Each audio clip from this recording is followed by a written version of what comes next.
नाहे जेको ॿुधिजे, सच उहो आहे जेको ॾिसिजे थो।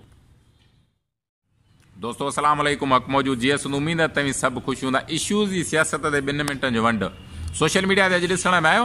कारूंजर जबल को विकिणंदा आहियां, छा मामिलो आहे? हुन ते ॾाढो ट्रेंड हलिया आहिनि, ट्विटर ते बहस पियो थो हले। साथी, कल्ह बेट विकिणियाऊं, एतिजाज थिया, ट्विटर ट्रेंड हलिया, टुरियाड़ो डोमिसाइल धारियनि खे ॾिनऊं, ट्विटर ट्रेंड हलिया, एतिजाज थिया। 5 ॾींहं पोइ मास्तर 2018 वारा स्कूलनि जे आॾो वेठा एतिजाज था कनि त पास आहियूं, हिननि जे इदारनि में हुनखे नौकिरी नथा ॾियनि। इहे इशू त असांजे समाज में अलाए केतिरा मौजूदु आहिनि। त वक़्त हुकमरान एतिरा इशू माण्हुनि खे ठाहे ॾींदा आहिनि, गुम थियल माण्हुनि लाइ एतिजाज आहिनि, जो तव्हां सॼी ज़िंदगी सियासत इशूज़ जी कयो, कुझु कोन करे सघंदा। पर जेके साञावंद माण्हू, सियासी तंज़ीमुनि जा लीडर जेके वाक़ई में सॾाईंदा ऐं वाक़ई में तब्दील चाहिनि था ऐं इन निज़ाम में नयो निज़ाम जोड़ण जी थोरी घणो हिननि जी हक़ीक़ी ख़्वाहिश आहे, त पोइ मौक़ो आहे, दौरु आहे।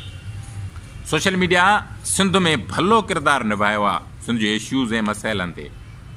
उहो इन करे इन जो फ़ाइदो वठंदे जेकॾहिं, छो जो सिंध में हाणे अदीब बि आहिनि, दानिश्वर बि आहिनि, लेखक बि आहिनि, इनक़लाबी माण्हू बि मौजूदु आहिनि। सिंध में अलाए केतिरनि मां माण्हुनि सां मिलियो आहे जेके कुल वक़्ती कारकुन आहिनि, जेके अॼु बि कमु कंदा ॿारनि में, ॻोठनि में, शहरनि में, जिते किथे। रुगो ज़ाती अनाऊं आहिनि। अलाए केतिरा फॉल्ट निकिरी सघंदा जेकॾहिं ज़ाती अना छॾिजे त। सॼी तंज़ीम कमु इन खां करे त लीडर ठाहिणो आहे, त पोइ त कुझु कोन थींदो न। पर जेके बि तंज़ीमूं सिंध में कमु कंदियूं इन खां कनि त तंज़ीम ठाहियूं, त पोइ तंज़ीमूं लीडर बि ठाहींदियूं आहिनि। तंज़ीमूं समाज तब्दील करण में वॾे में वॾो किरदारु निभाईंदियूं आहिनि। पर असां वटि अलाए केतिरियूं ऑलरेडी सिंध में पार्टियूं मौजूदु आहिनि न। पीपल्स पार्टी खां वठी 1000 पार्टियूं हूंदियूं, अञा बि घणियूं हूंदियूं मज़हबनि समेत। मसइला बि ओतिरा ई आहिनि, नज़रिया बि अलाए केतिरा आहिनि। मार्क्स आहे, नेशनलिज़म जो नज़रियो आहे, लतीफ़ जो फ़िक्र आहे, या अलाए केतिरा सूर्य बादशाह जो, या दोदे सूमरे जी वेड़ आहे, या शहीद सूर्य बादशाह जी वेड़ आहे।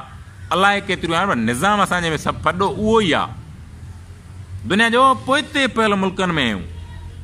जॾहिं दुनिया जे माण्हुनि खे कपिड़े पाइण जी ख़बर कोन हुई, त मुंहं ने दड़े माण्हुनि खे घिटियूं ड्रेनेज सिस्टम हो, कपिड़ो ओढ़ींदा, ॾांद गाॾियूं आहिनि, फीथो आहिनि। अॼु उन दौरे असां माण्हू आहियूं, बाथरूम में दर कोन्हे को। उन धरती, उन खिते जा माण्हू आहियूं। या त भई असां पाण न, वक़्त जे हुकुमरान।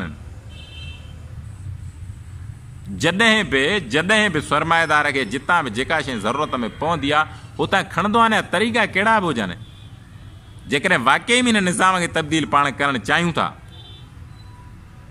त हे बर्बरियत वारो निज़ाम आहे, हे चंद शख़्सनि जे हथ में मिल्कियत आहे।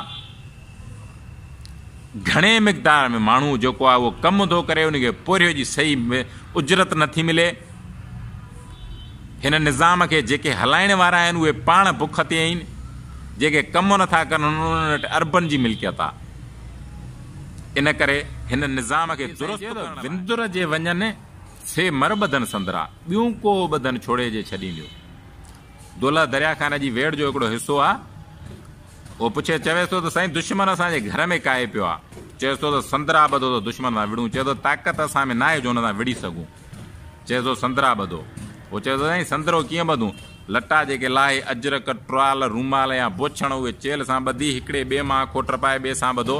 चई जेसि ताईं जीअर आहियूं तेसि ताईं विढ़ंदासीं, हिक ॿिए खां छिजंदासीं न। सिंध खे जे मसइलनि खे बचाइण लाइ हिकु वरी अहिड़ी वेड़ जी ज़रूरत आहे जेका संदरा ॿधल हुजे, हिक ॿिए खां छिजे न।